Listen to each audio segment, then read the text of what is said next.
Hello, beautiful people.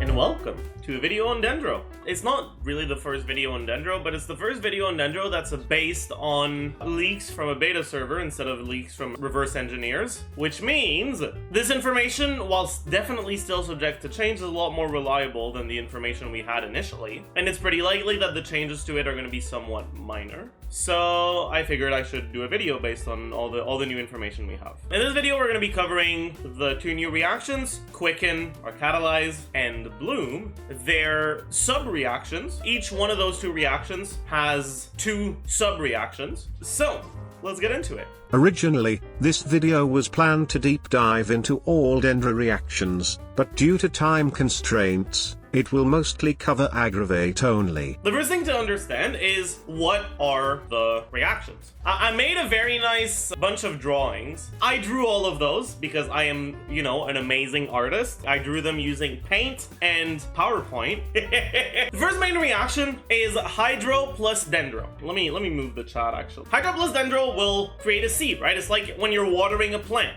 And then the seed itself, if you don't interact with it, will expire after 5 seconds and deal a little bit of damage. If you generate too many of them, the oldest ones will expire and deal damage. But the main thing you want to be doing with them is interact with them with other elements. So you can interact with them with Electro and Pyro, but those are the sub-reactions, so we'll move on to the other reaction before. So Quicken. Quicken is Dendro plus Electro. They called it Catalyze in the latest dev video. Quicken is very interesting. Effectively, what Quicken does, it leaves enemies in a quickened state. And when you attack enemies in a quickened state with Electro or Dendro, you'll deal more damage. And that more damage is the sub-reactions for Quicken. However, Quicken isn't something like Superconduct, because once you trigger Superconduct, it just stays on the enemies for however many seconds that lasts. Quicken isn't like that because Quicken can actually be removed from enemies. You can kind of consider Quicken a bit like Freeze in that sense, where if you apply Pyro on Freeze, it melts and it removes the freeze. It lasts longer than Freeze, but it works in a very similar manner, where if you apply either Pyro or Hydro on Quicken, it will remove the Quicken.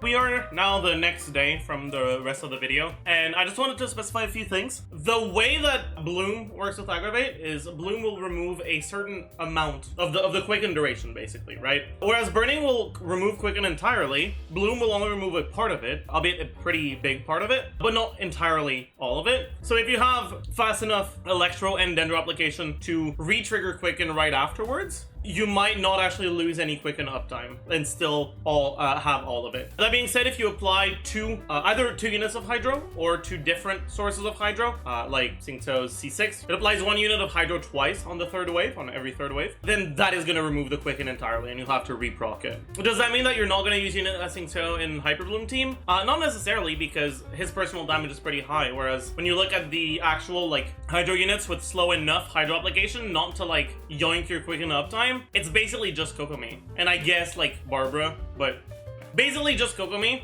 and Kokomi's personal damage is pretty low if you're not using her on field. And if you are using her on field, she will apply too much Hydro and it will remove your Quicken uptime. And so because of that, I'm not entirely sure what kind of Hyper Bloom teams we'll see, but we'll talk about it a little bit more in the Bloom video. All this to say that there definitely can be ways to make Aggravate and Bloom work together, but it will be somewhat difficult. We'll have to figure out the best ways to do it, where you're not sacrificing personal damage on your Hydro units just to have the exact right amount of Hydro application. Yeah. But if you apply Dendro or Electro, you'll get the sub-reactions that we talked about, but it won't remove the Quicken. It's kind of like applying Hydro on a frozen enemy or applying Cryo on a frozen enemy. It doesn't remove the freeze. As long as you're only reapplying Dendro or Electro, it will not remove the Quicken. In Quicken, the Quicken aura behaves like a Dendro aura. So you can trigger Burning and you can trigger Bloom. Because Dendro does not have a reaction with Cryo, I don't believe that Cryo will remove the Quicken. I don't believe that Anima will remove the Quicken, and I don't believe that Geo will remove the Quicken. And yeah, sorry, I just realized I haven't mentioned this yet, but Animo and Geo cannot react with Dendro. You cannot swirl Dendro, you cannot crystallize Dendro.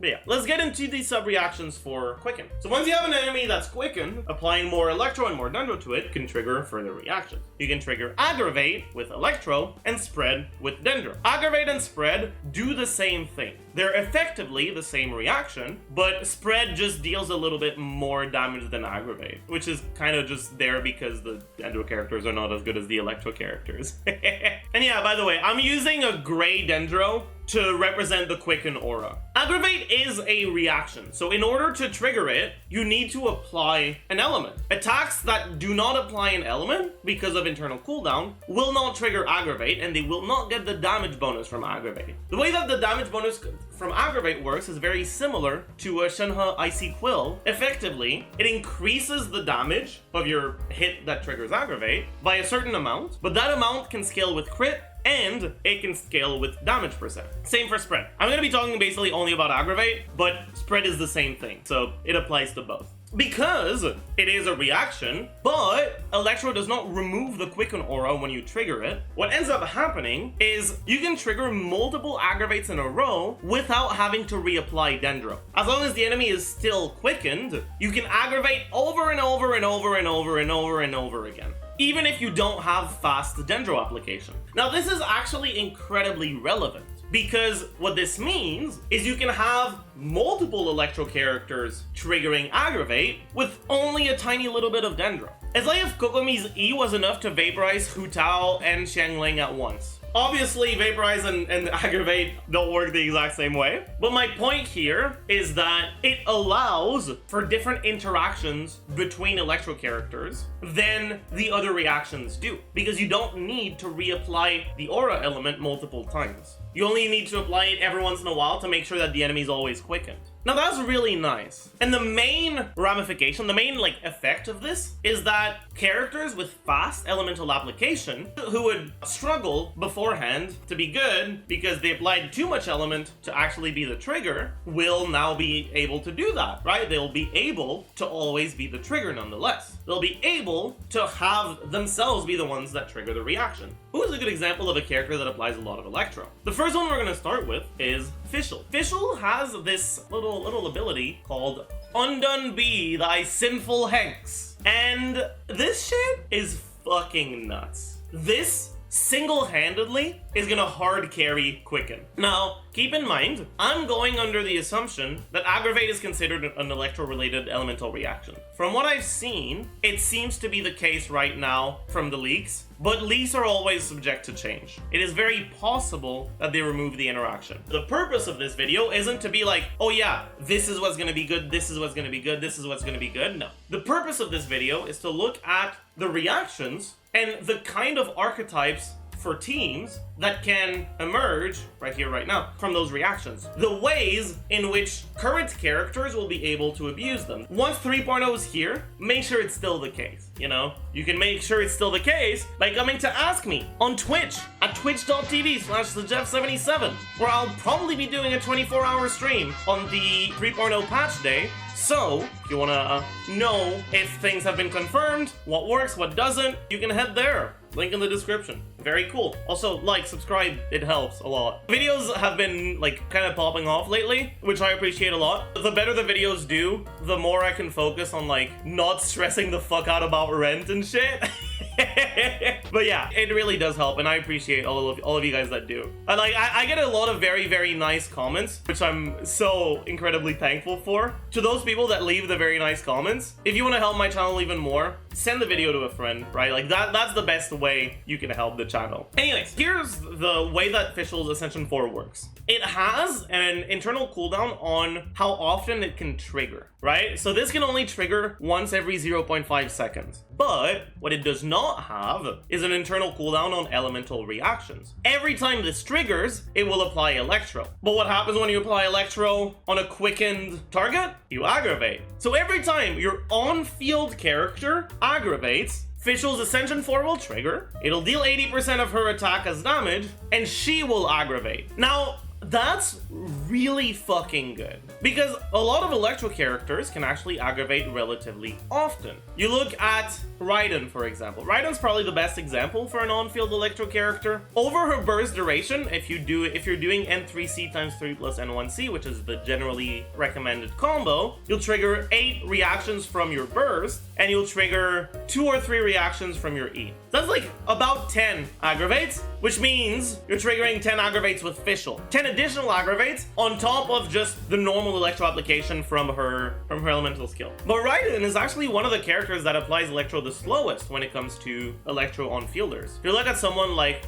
Keqing can actually apply Electro twice every time she uses her E on a normal ICD on her normal attack, and a total of 4 times with her burst. That's a lot. That is a massive amount. So if you go Thundering Fury Keqing, her cooldown effectively will go from 7.5 to 4, right? 3.5. And you're gonna get over, let's say you stay on her for 8 seconds, you're gonna get 3 E's, because you use your E, then it goes on cooldown, 4 seconds later you use another E, and 4 seconds later you use another E. 3 E's, which is 6 Electro applications, a burst, which is another 4 Electro applications, so that's 10, and then her normal attacks will be like maybe 3 or 4 total. Maybe more, honestly. It'll kind of depend on the exact timing on your stuff. Between 3 and 5, but like upwards of 15. But she can do it multiple times. Keqing's burst cooldown is 12 seconds. Fischl's skill cooldown is 25 seconds. The Oz duration with Constellation 6 goes up by 2 seconds to a total of 12 seconds, which lines up very well with Keqing's burst. You can use your burst to refresh Oz and get, effectively, a 25-second double rotation where you would end up using 2 Keqing bursts. You will end up going on Keqing twice. But you can trigger upwards of 15 Electro reactions twice. That's like 30. Realistically, it's probably going to be a little bit less than that because your second one probably won't be the exact same as your first one. It's probably going to be more like 25. But still, 25 procs of Aggravate on Keqing, right? If you're looking at the Aggravate damage, which I haven't actually looked at yet, the base damage for Aggravate, if I remember correctly, is 1664 base damage. On a normal amount of EM build on Fischl, where you go on something like Stringless, you're probably going to go the new EM set on her, so you gain another 180 Elemental Mastery from it. You would gain 230 if you had no other Electro characters, but the thing is worth using, so that's not going to happen. You'll probably have a few in substats, right? So that's around 400. Let's round it down to 400 Elemental Mastery, which would increase this damage based on the formula we have. Now, it's possible you might actually go for a Thundering Fury on Fischl instead, but for now, let's just take a look at this, right? So your damage will go from this, it deals a little bit under 4,000. But here's the thing, this can crit, and this can get affected with damage percent. Usually, you'll have around 240 crit value, which is a crit multiplier of 1.72, so you have EM, EMM, crit multiplier 1.72, and then you'll have damage percent, you'll have an Electro Goblet, you have a Stringless, you probably have a Kazuha. Let's look at what happens when you have Kazuha. So that's around 15,000, but then this can get affected with resistances and defenses. Around 8,000 per Aggravate proc. If you go on an EM Sense, this goes up to around 600. Let's 587. It's closer to 10,000. And as we said, just from her Ascension 4, you can trigger 20, 25, maybe potentially even 30 over a 25-second rotation. Let's go with 25. The thing is, this doesn't include any of her aggravates being triggered by her talents themselves, so you're gonna get more aggravate damage total, but just from the A4, right? You're basically getting one of these per second on average. So you're gaining about 10k DPS just from Fischl, just from getting aggravate, just from a part of her kit. For context, with the assumptions I'm using, very good meta teams often hover somewhere between 50,000 and 70,000 DPS. Which means just Fischl Ascension 4, and this isn't even the base damage from the Ascension 4. We're not even looking at the 80% of her attack. Just the Aggravate part of her Ascension 4 is like 20% of a team's damage. Now, very important, but that doesn't mean that Fischl's gonna end up doing 50,000 damage, right? DPS, right? Like that's not it. But what it does mean is in an Aggravate team, when you have, let's say you want to play Keqing, right? You want to play Aggravate Keqing, playing Fischl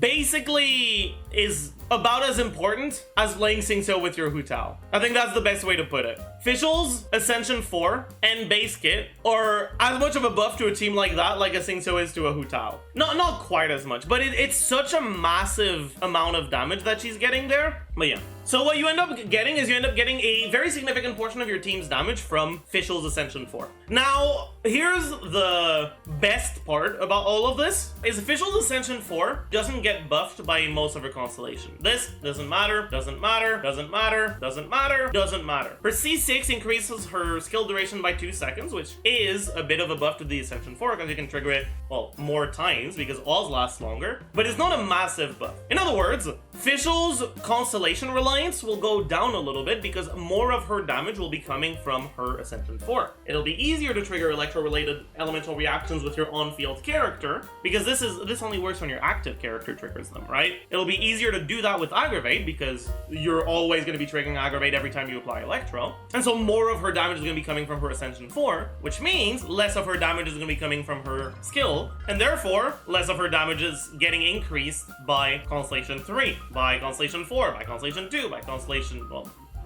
5, right? Anyways, the main reason why I'm so excited for this, in Fischl's case, is because it seems like Fischl is going to be, not necessary, but like, most definitely the best unit to have in an Aggravate team, and it's not even going to be reliant on her constellations. Which is so great, because it means that right now, right, we're getting a Fischl for free from the event. Every single player will be able to experiment the strength of Aggravate teams. It's very nice, because we're getting Dendro characters for free, right? We're getting Dendro MC for free 100%, and then most people have an on-field Electro driver for Fischl. Let's go a little bit further now. It has to be an active character, and it has to be an Electro-related elemental reaction, and in this case, it kind of has to be Aggravate. If you want to make sure that the enemy, that the Fischl's A4 triggers Aggravate, you have to make sure that the enemy is quickened, and the only way to do that is to stick to only Dendro and Electro.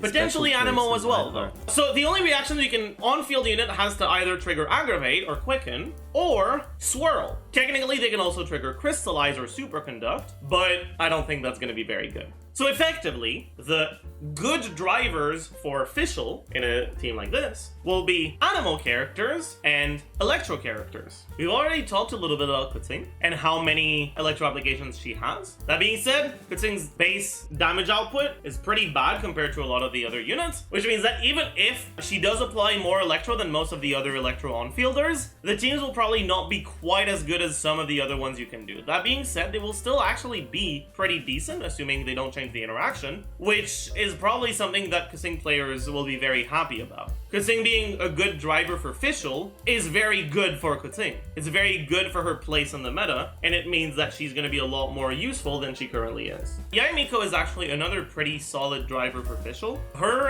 normal and charge attacks aren't great, but her skill and burst are pretty good, and she does have Electro-infused normal attacks as a Catalyst user, so she can basically get a decent amount of Aggravate procs. But then on top of that, because she's an actual decent unit, like as a baseline before Aggravate, you're also getting a bunch of damage from just her base kit. And then on top of that, because Yaemiko has a passive that converts her Elemental Mastery into damage percent for her skill, and because there's a pretty decent incentive to build Elemental Mastery Sands and the Elemental Mastery set on Aggravate characters, then you're actually gonna get a bunch of damage percent from this passive, right? If we look at the same amount of Elemental Mastery we were getting on Fischl earlier, we're probably gonna have to change it here though. So what are we actually getting? We're getting an Elemental Mastery Sense, we're getting 180 from the new Elemental Mastery set, we're getting a few substats probably, but as your on-fielder, she can benefit from Dendro MC's on-field Elemental Mastery buff on his Ascension 1, I believe, which is another 60 Elemental Mastery. We'll get to Dendro MC probably in another video, but Dendro MC can give your on-field character 60 Elemental Mastery. So you're getting 500 EM, which with this passive is 76% damage bonus on her skill. But unlike in the current version of the game, where if you're going EM, you lose damage on your base stuff, which means that it's not really worth to go really high EM and to get this damage percent. With Aggravate, it is worth going EM as a baseline. EM is about as good as attack on most of the Electro characters that I've looked at with Aggravate, which means that you actually can go EM, and so effectively, you get access to like 75% damage percent that you otherwise wouldn't have access to, which is very useful. Like, this is pretty relevant. Right now, Electro characters do not want Elemental Mastery, which means that Yaemiko's passive, kind of useless. Aggravate makes it so Electro characters want Elemental Mastery, which means that this passive is not useless anymore. That's it. That's all it is. Because of that, and because of the other things mentioned earlier, Yamiko becomes a pretty good driver for Fischl. Razor can be an okay driver, Lisa can be an okay driver, Beto can be an okay driver. Basically, every Electro character except like Kuki and Sarah can be okay drivers. Kuki's Electro application is pretty bad, so it doesn't really work well with Aggravate. Same for Sarah. Now for animal characters, what your animal characters can do is they can trigger Swirl. Your Hazo, every time you trigger Swirl, Fischl's Ascension 4 goes down. And every time Fischl's Ascension 4 goes down, you get an Aggravate from Fischl, which is nice. Same for Sucrose. Same for Venti, same for Kazuha, same for Xiao. Now, not all of these characters want to be on field. Venti generally does not like being on field that much, which means it's not necessarily worth to go for Venti, but it definitely can be worth to go for an on-field Kazuha. And if you are going to be going for on-field Kazuha, what you can do is you can put him on the Thundering Fury set. That's right! Just like every other video I make, this is just an elaborate Thundering Fury ad. But unlike the other times, usually, right, I say TF is fun, TF has some niche uses. I like TF, but it's probably not the best thing you can do with a character. This time, they're changing the Thundering Fury set to work with Aggravate. Every single hit of Kazuha's Electro-infused plunge attack or burst can proc Aggravate. Swirls can proc Aggravate if you're in AoE. If you're in single target, your swirl will not apply Electro, but because swirls spread the element, if there's another enemy, then that Electro swirl will apply Electro to another enemy, which means it can Aggravate. So effectively, what you're getting is 3-second cooldown E's instead of 6, which means you can get 4 E's every time you swap into him instead of 2. On top of that, because, well, his E triggers Swirl on the way up and on the way down, and his burst triggers Swirl every time it hits, that's a bunch more Aggravate procs for Fischl, which is pretty nice. I'm very excited for TF Kazuha with Aggravate. I've talked about it in a video I ended up deleting, which I'll leave a link to the unlisted. It's not deleted, it's just unlisted. I'll leave a link to the video down below, but the way that the numbers worked was changed. The way that it works with Swirl was changed. It doesn't, or we know more about it now. I ended up unlisting the video because it was like mostly outdated information, but if you want to see me being wrong, if you want to see me speculate based on information that was incomplete, you can go take a look at it in the description, I guess. But yeah, this should be pretty nice. That being said though, if you are going TF on Kazuha, you don't have VV, which means you want to have a second animal unit that does have VV. Anyways, if you do go for that, you want to go full EM on Kazuha, just like usual. If you are gonna be farming a TF set for this, or even not just for him, the stats to be looking for on Thundering Fury for like TF Keqing, any other like Electro character you might want to play, are usually attack and elemental mastery are relatively similar for the sands. Electro damage is what you want on the goblet and crit on the circlet. That basically does it for the Aggravate teams, right? Effectively, you're using an on-field driver to proc a lot of Fischl A4. Your on-field driver can be any of the animal units, any of the Electro units. Could technically also be something like Ningguang, but then you're playing Ningguang without Geo Resonance, which is meh. Technically be something like Ayaka, but then you're playing Ayaka without Freeze, so meh. But yeah, Geo and Cryo units can also work, but I don't think they're going to be nearly as good because they just don't have synergy with Electro as a baseline. Whereas Animo and other Electro units definitely do.